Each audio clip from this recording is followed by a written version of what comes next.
Okay, good afternoon. We're going to go ahead and get started. Thanks, everyone, for joining in. I appreciate you taking time this afternoon and jumping on our webinar looking at the Midwest flood outlook here in the spring of 2020. And so I'm Tyler Williams. I'm extension educator located in Lincoln, Nebraska. Today we have Kevin Lau with us. He's works at the Missouri River Basin River Forecast Center as a river forecaster located in Kansas City. And so the webinar today, I should mention, is brought to you through the North Central Climate Collaborative, which is a part of the North Central Regional Water Network. And so we do these every other month, and many of you have been on here before, and so we're glad to have you back.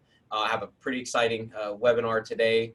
I think hopefully be useful, especially considering the time of the year and what we have looking forward. So just a couple housekeeping things here before we jump on.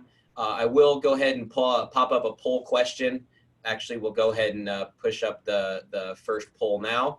So you will see it pop up, and there'll be an opportunity to select just a couple questions. I'll pull that down in a few minutes, and we'll also do that at the end as well, and have just a 2-question poll at the end. So just know that that's coming, and that we'd like to get your response to that. So also, if you have any questions or anything as we go along, go ahead and type those into the chat box or the Q&A. I'll kind of monitor both of those. So if there's anything that pops up, if it's urgent, I'll interrupt Kevin and bring your question forward. If not, we'll keep it towards the end, and then we'll open it up for broader questions. So feel free to jump in anytime, and I'll address those when necessary. So I think that's it for now. So I'm going to go ahead and kick it over to Kevin, and you can take it away. So first, thanks, Kevin, for being here. I appreciate it.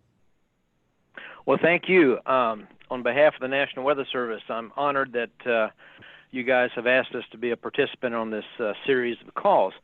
So as Tyler said, my name is Kevin Lau. I'm a hydrologist with the National Weather Service Missouri Basin River Forecast Center in Kansas City. And for some reason, my thing doesn't work. Are you looking to move forward and backwards? Yeah, it did while ago. Maybe click on your screen and then try that. Okay. Hey, there it worked. Okay, thanks, Tyler. You bet. Getting off to a good start this afternoon. So I thought that we would, or I would talk about how the National Weather Service actually is involved in surface water monitoring and prediction. And then we'll look at where we are today compared to this time last year with regard to conditions on the ground, snow and soil moisture and so forth. And then lastly, what we as the National Weather Service are thinking as far as what the flood potential for this spring and early summer is. So most folks know, and if you know this stuff, I apologize, but most folks know the National Weather Service with regard to weather watches and warnings and so forth, and the nation is serviced by 122 weather forecast offices located across the nation, and basically the weather forecast offices are spaced out based on what a radar can see. A radar can see about 200 miles, and so that's sort of how the coverage is made as far as the weather forecast offices. What most people don't know is that the National Weather Service also has the congressional mandate to forecast the nation's rivers with regard to stage and flow. And so the nation is divided into 13 river forecast centers, and that's the sort of office that I work in. I work for the Missouri Basin. Now, what is not shown is Alaska. Alaska would be the 13th river forecast center. The river forecast centers are located based on watershed boundary. And so there are 13 of those. And I know that the participants on this call cover the entire North Central, and so I'll kind of go back and forth a little bit between an overall North Central discussion and a discussion that's just based on the Missouri Basin itself. And so I work in the River Forecast Center that serves the Missouri Basin. So we cover portions of 10 states and 2 Canadian provinces. We actually go up into Canada. We are the largest river forecast center in the nation as far as geographical size goes, as well as the number of staff members that we have. We have 19 folks that work here at the office. We are not a 24-hour operation shop, though, unlike the weather forecast offices. They are staffed 24 hours a day, 7 days a week. We are staffed 7 days a week, but our core hours are from 6:30 in the morning until 10 at night. But we do run around the clock when there is significant flooding within the basin. So what we do here is basically what you learned in 4th grade. We monitor and predict part of the water cycle, and what the RFC, what the River Forecast Center does, is the part that's in bold there. So we attempt to model evaporation, plant transpiration, infiltration, snowmelt, direct and subsurface runoff. So that's the components that the River Forecast Center does.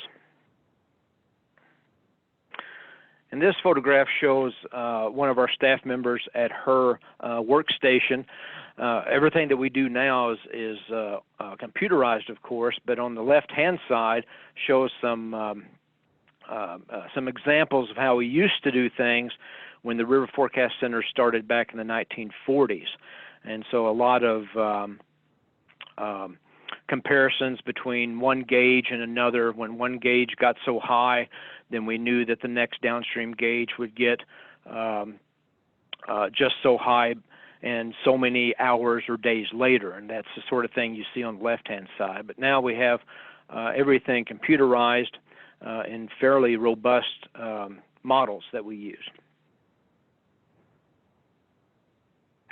And so our river forecast model, again, simulates a portion of the water cycle, the hydrologic cycle, and it's a conceptual model. It takes the precipitation, whether it be in the form of liquid or rain or in the form of snow, and it applies it to the ground, and it has a conceptual model of how that water either infiltrates through the soil column or across the soil column by way of direct runoff or base flow. And so that's sort of just a schematic of the workings of our model. In the upper right-hand graph there, it shows the Missouri Basin outline, and each one of those little bitty sub-watersheds, and there's about 1,400 of those watersheds, is an individual piece of the model that we run. And we run this model at least once per day and sometimes multiple times per day, depending on the level of hydrologic activity we have. And so on any given day, we have about 14 people that are running pieces of this model to what we call balance the model. We attempt to, we look at USGS gauges and state gauges, and when I say gauges, I mean stream gauges, that report to us in real time how high the water is. And we work with our model. We have probably 30 some odd different components of our model that we can manipulate in order to make our model simulate what Mother Nature is doing today, in the hopes then that we can predict what Mother Nature will give us tomorrow. So that's all part of what we do here at the office. And we develop our own models. We are given the platform, if you will. We are given the blank slate as far as the model goes, but we actually fill in that model with our own analysis to develop watersheds and routings and so forth. And so no one gives us our model. We have to actually develop it, and it's a continual thing. We go back after a big event. We'll go back and see hopefully what went wrong and tweak the model to make it better for the next event. So it's an ongoing process to maintain this model that we run. This picture is sort of trying to capture or give you an idea of the types of data that is required to make our model run. Along the upper tier there, you see a radar. So we need observed precipitation to go into our model as input. You see a rain gauge there in the middle. You see a satellite photo. Sometimes we actually use satellite information to augment where we don't have good ground truth or radar. The airplane is to depict the fact that we do use snow observations throughout both the accumulation and ablation period, beginning in October all the way through June, to determine both mountain snowpack as well as plains. In the middle there is a graph or a grid showing temperature. So we need to know the temperatures in the past, as well as what the forecast temperature is over the next couple of weeks, to help us with the evaporation as well as any snow melt. The graphic to the far left center is predicted or anticipated precipitation. So when we issue a river forecast or a reservoir inflow forecast for our partners at the Corps, the Bureau of Reclamation, our forecasts routinely assume the next 24 hours of precipitation that's likely to fall. In the wintertime, it goes up to 48 hours of precipitation. So we are in the winter now. So all of our official river forecasts include the next 48 hours of anticipated precipitation. And the weather forecast offices that we serve, they are the ones that we get. That's the source of the anticipated precipitation that we run in our models. On the lower left and lower center are depictions of diversions, river diversions, as well as regulation via dams. We model, well, in the Missouri Basin, there are 17,000 dams, all types and sorts. We actually model 82 of them. And so what we do is we take the, well, in the short term, the Corps of Engineers or the Bureau of Reclamation or the state, if it's a state-run dam, they provide us the next 3 to 5 days of what they think they'll be releasing. But then we also attempt to incorporate the lake regulation manuals. They give those to us, and we attempt to convert those into computer algorithms so that we can anticipate what they might be doing 30 or 60 or 90 days down the road. And that's not so that we can actually operate their dams, because that's not our job, but it's to give us the ability to provide long-range stage outlooks at locations downstream from dams. So we have to know or have to estimate what a dam operator will do, say, on the 45th day, in order to give a probabilistic outlook for a downstream river location out that far. So that's just some of the data requirements that we use. We trade, I think, something on the order of 5,000 electronic files with both the Bureau and the Corps of Engineers every day in getting this information into our river model. And so this is what you know if you went to the web page, what we call the AHAPS, which is the Advanced Hydrologic Prediction System, I think it is. If you go to the National Weather Service, to any of the Weather Forecast Office's web page and go to their Lakes and Rivers tab, then you can see the upper left-hand standard product that we give. So you see basically 5 to 7 days in the past, and those blue dots are typically the USGS observed stages, and then to the right, the purple dots there are what we think the river's going to do over the next 5 days. In the lower right, that graphic is that long-term probabilistic outlook that we produce at least once a month, and now that we are in the spring flood outlook, we produce those about every 2 weeks. And I'll talk more about that. But that's how the National Weather Service River Forecast Centers determine what the likelihood for spring flooding is that right-hand graphic there. And typically we look at the 50 percentile. So for the graph that you see there, if you look at the black line, it would say that this location would have a 50% chance. Well, you can't see the stage, but basically that's minor flooding. Minor is in the orange, moderate is in the red, and major is in the purple. So it's only got like a 10% chance of getting into major flooding, and that's sort of how you would interpret that lower graph. So again, talking about the Missouri Basin, because that's the office that I work in, we can provide river forecasts for approximately 470 locations throughout the basin, and those locations are depicted as those dots. Now for the area that the folks on this call are interested in, the National Weather Service provides or can provide river forecasts for hundreds of locations, more or less located in where I shaded it there. And actually it's not just our office, but there's 5 river forecast centers that actually serve the upper or the upper central U.S. And each one of those locations that you see throughout the U.S., each one of those squares is a river location that the National Weather Service can provide a deterministic, a single value, and a outlook, a probabilistic 90-day outlook for. And so here's again the graphic showing the division of the nation into the 13 river forecast centers.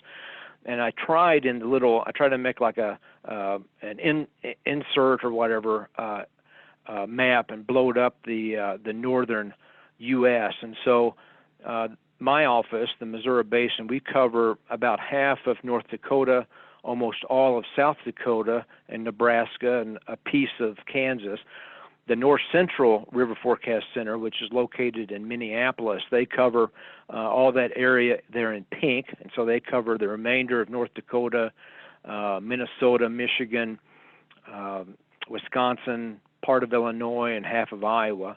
The Ohio River Forecast Center, which is located in Wilmington, just outside of Dayton, Ohio, they cover the states of Ohio and Indiana and Kentucky and some others that you can see. The Lower Mississippi River Forecast Center, which is located in Slidell, Louisiana, they cover part of the Boot Hill area, the southern part of Missouri. And then the Arkansas Red, which is located, their office is in Tulsa, Oklahoma. They cover the brunt of Kansas and a little piece of Missouri. So that's how your area that you're interested in, that's the river forecasts that come out of the National Weather Service are produced by those one of those 5 river forecast centers. And we're all set up more or less exactly the same, and we use the same modeling. So that's just a little background on the National Weather Service and how we do hydrology. And so now I want to, well, kind of give you an idea of where we're going to go, but first of all, we kind of need to look back at last year. So this is for the Missouri Basin. My next slide will be for the upper Mississippi, but needless to say, calendar year 2019 was in the record books. It was the 3rd wettest year in the Missouri Basin when you take the basin as a whole. Looking back, if you take the last 2 years, the last 2 calendar years, 2018 and 2019, it was the all-time wettest 2-year period. And if you go back 3 years, and that's that last circle down there, if you go back 3 years from 2017 through 2019, the last 3 years is the all-time wettest 3-year period for the Missouri Basin. And even though I don't show it, you can go back 5 years. It's the wettest 5-year period as well. It didn't quite hit the wettest 4-year period, but did hit the wettest 5-year period to date. So very wet in the Missouri Basin, and that's going to set us up for a problematic 2020. So this is the upper Mississippi Basin. I got this information from one of our headquarters type of offices. And this is the upper Mississippi Basin, not including the Missouri Basin, because I just showed that to you, nor does this include the Ohio Basin. So it's everything down to Cairo, basically Cairo, Illinois on the Mississippi, not including the Missouri or the Ohio. And as you can see, 2019 was the all-time wettest for the upper Mississippi for the calendar year. It was also the all-time wettest past 2 years, past 3 years, past 4 years, and past 5 years. So for 5 years running straight, it has never been wetter in the upper Mississippi. Again, that does not bode well for what 2020 can give us. Going back to the Missouri River or Missouri Basin, out of the 470 locations that we provide forecasts for, in 2019, we over half of those of our locations actually saw some level of flooding. About a quarter, or 25% of them, went to major, and that's that middle depiction there. All those purple dots are major flooding. And then the lower right hand, we had 50 forecast locations to set all-time stage records last year. This was 2019. So just to show the impact from the fact that it was so wet. Okay, now the next series of slides to try to help us understand what the possibility, what the potential for 2020 is. I thought I would show a few comparisons of different parameters for this date compared to this date last year. We know what 2019 gave us hydrologically, so these factors help understand what 2020 can bring. So comparing the two gives us some insight. So this is soil moisture. Last year this time we were wet in the upper Midwest, all the way from South Dakota all the way through Michigan. But this year we're wetter. We're in the 99th percentile. So this is a simulation. It's really not based on observations, not direct observations. It's based on temperature and precip observations and then a model that is run. But goes back to I think in the 30s. I think this goes back to 1930 some odd.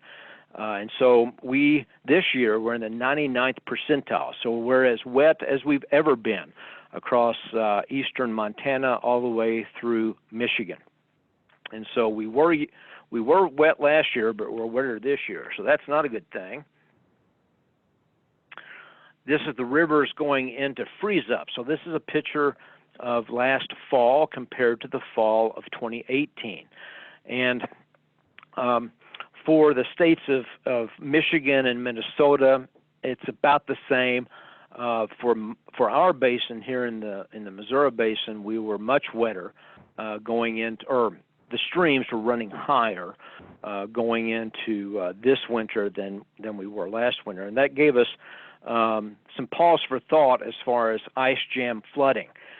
Going into this winter, we were braced for the potential to have a lot of ice formation jam flooding and as well as ice jam breakup flooding. Now, luckily, it's been a mild winter, which I will touch on later, and so we are quickly diminishing the high risk for ice jam consequences this year. But going into this, we were very cautious about what could happen this year. Now, in the Missouri Basin, about 50% of the upper basin takes you down to Sioux City, Iowa. About 50% of the upper basin runoff comes from mountain snowpack. So for the Missouri Basin, mountain snow is a critical component. So this year compared to next year, last year we were running about average, about normal. This year we're running maybe 10 to as much as 20% above normal as of yesterday with regard to mountain snowpack. This is still not concerning. We don't expect, right now anyway, we don't expect flooding to occur due to mountain snowmelt alone. It will take up volume in the reservoir systems, but actually folks out west are actually pleased that it's running a bit above normal for water supply for this year. So even though we are running a bit more than we were last year, mountain snowpack right now does not appear to be a player in this year's flooding. Plains snowpack is a kind of a two-tail story, I guess you might say. As far as the Missouri Basin goes, last year was much worse. By this date, last year we had snowpack all the way down into the state of Missouri. And as we all know, in March, with the March bomb cyclone, that really played a factor. This year, the plain snowpack in the Missouri Basin is limited to the eastern Dakotas. Now, it still is concerning. We will likely see significant flooding in the James and the Big Sioux rivers based on the snowpack that we have. Usually if we have more than 3 inches of snowpack in the upper James, that's when we really start taking notice, and we've got that. But at least the plain snowpack back into Montana and so forth is nothing like what it was last year, so that's a positive. In looking at the central northern area, Minnesota, Wisconsin, Michigan, it appears to be about the same. It may be a little worse in Minnesota this year. Again, that's our sister office in Minneapolis, and so I've not been paying a lot of attention to that snowpack, but from this graphic, it doesn't appear that the snow conditions this year are really that much different from last year. Of course, it's still bad because they had lots of flooding last year too. So it looks to be about the same for the north central part of the U.S. as it was last year. Okay, so this is a little bit of a confusing comparison. So this is frost depth. It's the depth that the ground is frozen. And that, of course, plays a significant role in how much runoff that one would see from either a rain event or a snow melt event or a rain on snow event.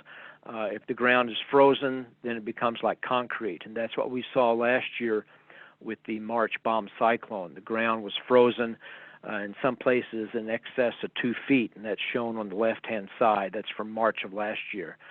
This year is a very different story, and in a positive way.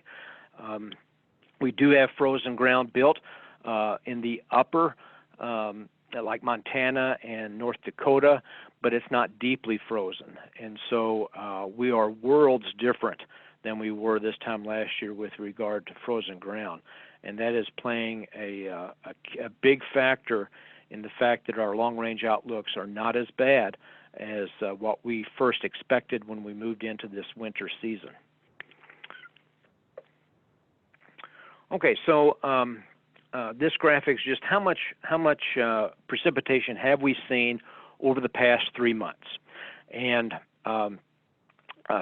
overall, it's about the same as we saw last year, but in different places, though. So last year, we were wetter in the Dakotas and Montana than we were this year, but this year we're wetter than we were last year in Minneapolis or in Minnesota and Michigan and Wisconsin. So overall, it's looking about the same, maybe even better. We're a bit drier overall this year than we were last. But it depends, on the location. And it's definitely been a milder winter than last year. Now, last year, if memory serves, we really got cold the last week of January of 2019. Last week of January 2019, we started getting cold. We were bitter cold throughout February and early March, and that really set us up with river ice formation as well as frozen ground. This year, both the frozen ground component is almost negligible, and river ice formation is also not worrisome, I guess you'd say. So a milder winter than it was last year, temperature-wise. So the Climate Prediction Center issued their all their outlooks last week, but I'm showing the 3-month outlook for temperature in the upper right-hand corner or left-hand corner, and precipitation in the lower right. So this, the valid time period is March, April, May, so the next 3 months. And what it's showing is that temperatures in the upper left, they do call for slightly, odds are slightly favored toward below temperatures in Montana and the Dakotas, but everywhere else in the upper Midwest is equal chances, meaning there's not a strong signal whether it be above normal or below normal or just normal. So there's no signal there to help us. But I take some comfort in that there's not a strong indication for below. And then the lower right is not so good. It does show an above, odds are favoring above normal precipitation over the next 3 months, and that is not what we want to see. So here is a depiction of the next 3 months, the river forecast outlook. So I said I spent the last 31 minutes talking, and this is really the climax of my story is that all 5 river forecast centers within the Mississippi Basin issued spring flood outlooks a week and a half ago. That was on the 13th. It was on the 13th. And we will issue an update this Thursday on the 27th. But 2 weeks ago on the 13th, we issued what you see here, and it called for about 500 locations across the entire Mississippi Valley, not just the northern area that you're concerned with, but the entire Mississippi Valley. About 500 locations, or 30% of the forecast locations, are likely to go to some level of flooding. Now, the orange locations are minor, so a lot of this will just be minor flooding. But there are locations of particular concern, and that would include the Red River of the North, where major flooding is expected, the James River, where major flooding is expected. And by the way, the James River has been in flood now for approximately 350 consecutive days. It actually went into flood in early March of last year, and there are locations on the James River in South Dakota that have not receded below flood stage. The Big Sioux River in South Dakota and Iowa is a concern for major, and all those purple dots that you see along the Mississippi, that is a concern as well. Now, I put an asterisk by the lower Missouri River from Omaha, Nebraska, all the way to St. Louis.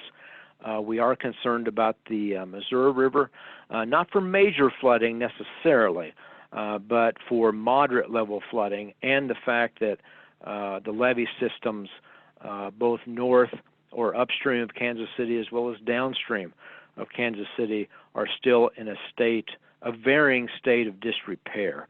And so folks that live along the Missouri River from Omaha all the way to St. Louis at the mouth need to be very watchful for National Weather Service forecasts and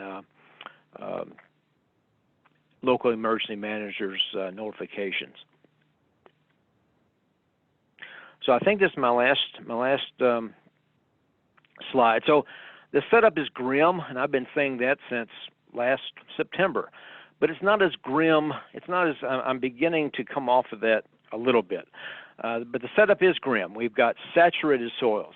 Some places never been wetter. And we do have plenty of plain snowpack, especially in the Minnesota, Wisconsin, Michigan area. Widespread flooding is not just likely, it is assured. For the Missouri Basin, mountain snowpack is above average, but it is not concerning. The mild winter has reduced frozen ground concerns, and river ice concerns are diminishing rapidly. And as I said, we did issue our first spring outlook last Thursday on the 13th. We will issue 3 of them this year, so the next one will be this Thursday, so in 3 days, and then in 2 weeks on the 12th of March.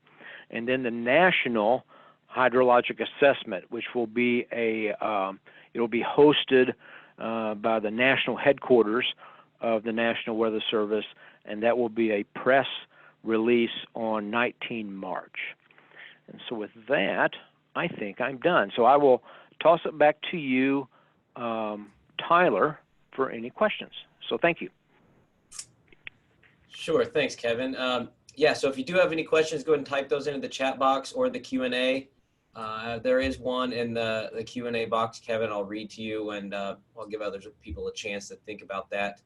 The question is, what equation does the model use to simulate the soil moisture portion of the water budget? Does the model use SCS curve numbers and partition runoff? Okay, that's excellent. So for our model, the river forecast model, let's see. We use a temperature-based potential evapotranspiration equation, and I can get that to you, Tyler. I don't have it off the top of my head, but every 6 hours, our model is on a 6-hour time step, and every 6 hours it takes away a little bit of moisture from the soil column based on the air temperature, and I think maybe even wind and solar, but I would have to give you that. I can get you that equation later after the call, and you can shoot that around then. Okay.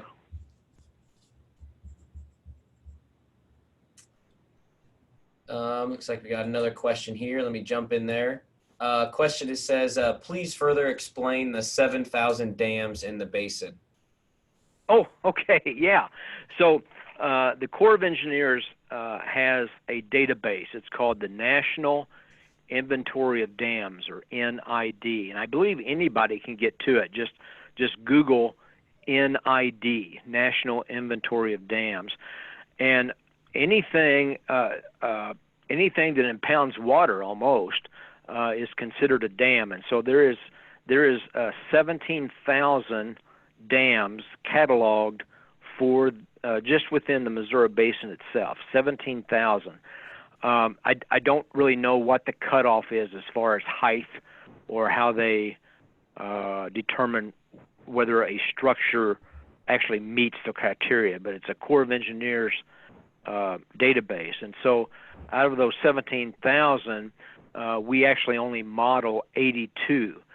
We feel that 82 of them significantly impact the hydrologic regime of the basin. So, okay, thanks. I got a few more that popped in here. Quickly, just to answer Chandler's question, we'll record this this webinar, and it'll be put on the northcentralclimate.com website, so you can look for that. And if you register for these webinars, you've seen the link to that. So we'll put that on there, and you'll be able to catch this afterwards. Next question is from Bryce. What is your assessment of river valley flooding versus the smaller tributary flood potential? And do you see flooding most likely in the immediate river valleys? Let's see.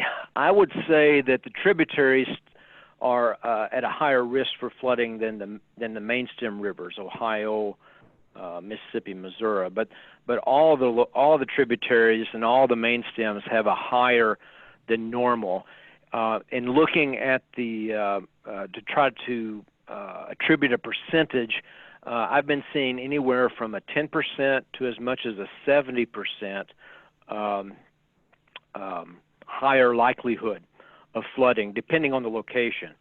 But this year is definitely going to be an active year. We're way above normal for flood potential as compared to period of record. Okay, another question. Do the river forecasts beyond 24 hours, 48 hours in the winter, then assume no precipitation additions, or do they use the long-term average precipitation? Okay, that's an excellent question, as all the questions are.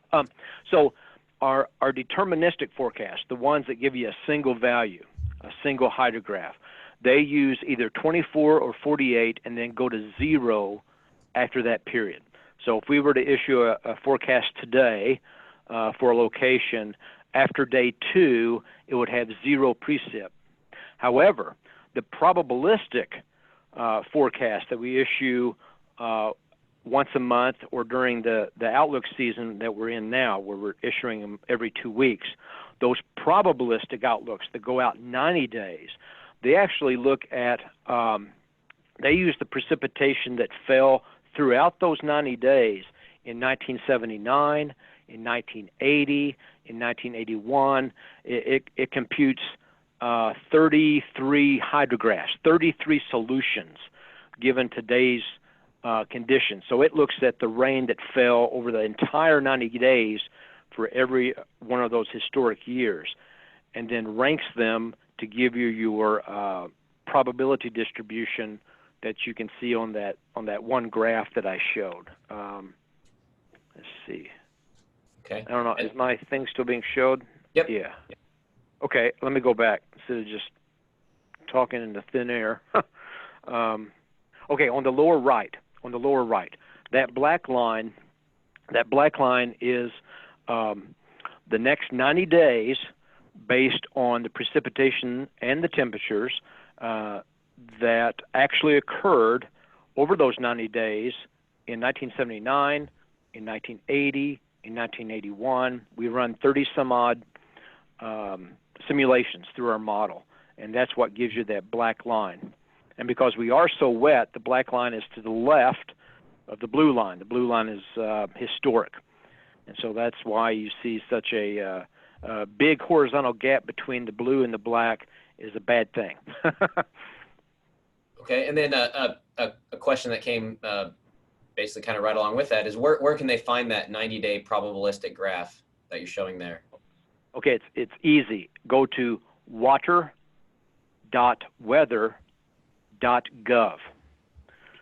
And if you go to water.weather.gov, you will come up to, you will see this map. Okay. And you can just zoom in. You can use your mouse to zoom in to a location, and you just click on that. Click on any of those dots, and it'll bring that graph up. Okay, thanks. So water.weather.gov. Perfect. Okay, a few more here. How about ice jams or the prospect for ice jams developing, and how are they included in the modeling? Okay, they are not included in the modeling. So what you see here on this map, the chances of getting to moderate or minor or major or not at all, this map does not take into consideration the potential for ice jams. We don't have a good way to predict ice jam formation. So when an ice jam does occur, then we'll put out the 5-day forecast for that location, and based on temperatures, we'll try to estimate when the jam will break up. So ice jam potential is not included in our outlooks. It's simply verbalized, and we say, locations X, Y, Z are known for ice jams, and since it's been cold, since the rivers are running high, be aware that ice jams are probable. But as far as including them in long-range predictions, we cannot. Okay. Another one, given the long-range outlooks, could there be enough added mountain snow accumulation to raise the level of concern from the mountain snowpack caused flooding along the Missouri River? Yes, there could be. And we've had an uptick over the past month. About a month ago, we were looking at average or near normal mountain snowpack, but we've gained around 20% snow over the past month. So it is growing. The snowpack in the mountain is growing, and we are keeping an eye on it. Right now it's not a concern, but it could be. I think we're about 75.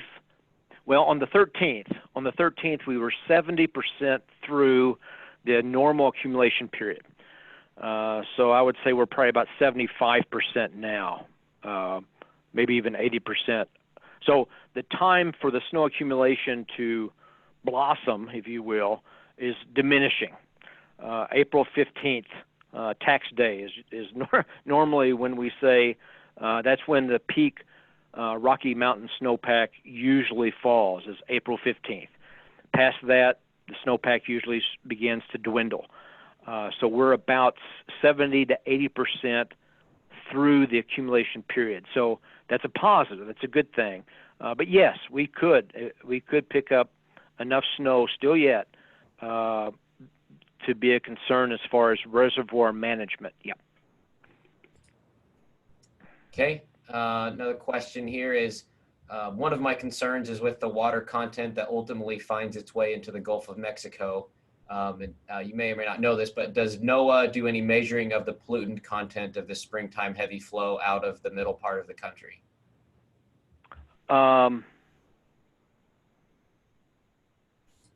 I know that our sister office in Minneapolis does do a runoff risk analysis in order to help inform producers when is the best time to apply chemicals or fertilizer to the ground. Tyler, I'll find that out. I don't think so, but I will find that out and then let you get back with the group. Okay. Yeah, that'd be good. I'll keep track of that. And then another question is, how do you query the data from the map? And I don't know if there must be likely referencing the map that maybe you're showing now. Okay. So if you click on it, it'll actually take you to the local weather forecast office site, which will then also give you a map just like this, but in smaller spatial scale, or I guess larger spatial scale. And when you click on that again, that's when the graphs will show up. So you'll have to click on the dot twice, more or less. It's not the most user friendly, but I promise you, if you go to this water.weather and click on a dot, it'll take you to another map that's in your local area. You click on that same dot, and then it'll bring up the hydrographs and the probabilistic hydrographs. Okay, and there was one other question that was sort of digging into that a little bit, and so I clicked on it. And if you click on the probability information in the upper right, once you click on the location twice, and then click on chance of exceeding levels during entire period, that gives you the graph that Kevin was showing. The default graph, again, it's not the best. The default probabilistic is your weekly bar chart. Yep. And so you have to use that drop down and use the entire period to get the actual 90-day distribution. Yeah. Okay. Perfect. Yeah, it takes a little practice. Okay. Question is, would it be fair then to characterize the deterministic forecast beyond 2 days out to be a lower boundary of stream flow gauge rather than a predicted flow gauge? No, not necessarily, because let's say that there's a big rain event that is expected the next day, or let's say that temperatures are supposed to be fairly high and we've got big snow on the ground. It could actually be on the upper end. The deterministic forecast, the 5-day forecast, could be high or low, depending on what the input is. So if we're expecting a high rain event tomorrow, we might put out a flood forecast today, and then the rain moves 50 miles, doesn't even hit that basin, and then it doesn't go up at all. So I hope that answers it. It could go either way. The 5-day could go either way. Okay. Question, as we monitor flood ranges, what are good USGS locations that we should monitor that would give a good indication of flood concerns? And this person is in Northeast Kansas. Northeast Kansas. Well, let's see. I guess many of these squares that you see on the graph that I've got up here, many of those are USGS sites. You just have to click on them and see if they have real-time data on the hydrograph to see if they're actually a USGS or a state-owned. I don't think Kansas runs any state gauges, so they'd all be USGS. Yeah, off the top of my head, let's see. Well, let's see.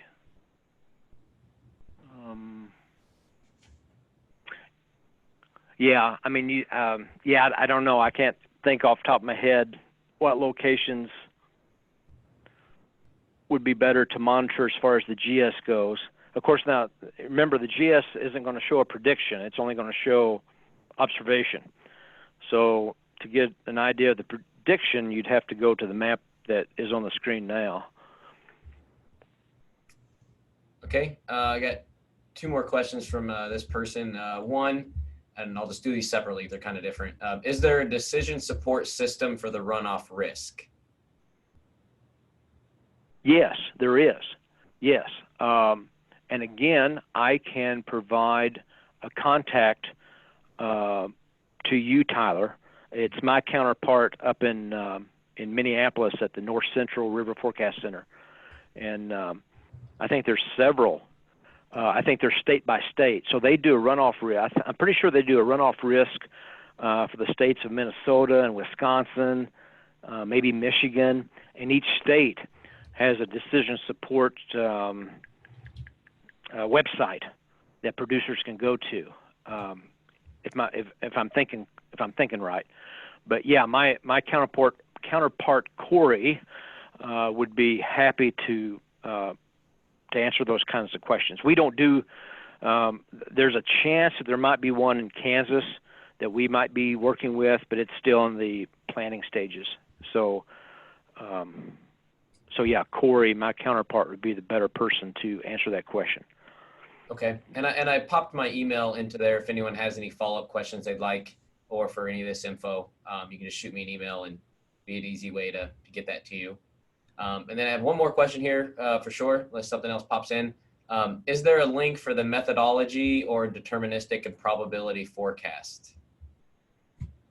A link for the deterministic and probability forecast. And I think we may have just kind of talked about that. Okay, there is an About tab when you are on the hydrograph page. There is an About tab that would describe what went into the probabilistic forecast to a certain degree. Right. I don't know how good an explanation it actually is. But I can get you again. I can try to find where that is and get that information to you, Tyler, that you can then distribute. Sure. That's an excellent question. Our website, our website, which I'll also provide to you, Tyler, also gives an idea of how we do what we do here at our office. Mm-hmm. And I can share that with you too. Okay. Yeah, it'd be good for if anyone has questions or want any follow-up, reach out and we'll make that connection, provide that info that you're after. Sure. Well, I think that's all of the questions I have. And so thanks, Kevin. I appreciate it. Thanks for sharing all this. I learned a few things. Hopefully other people did as well. With that, I'll go ahead and stop the recording.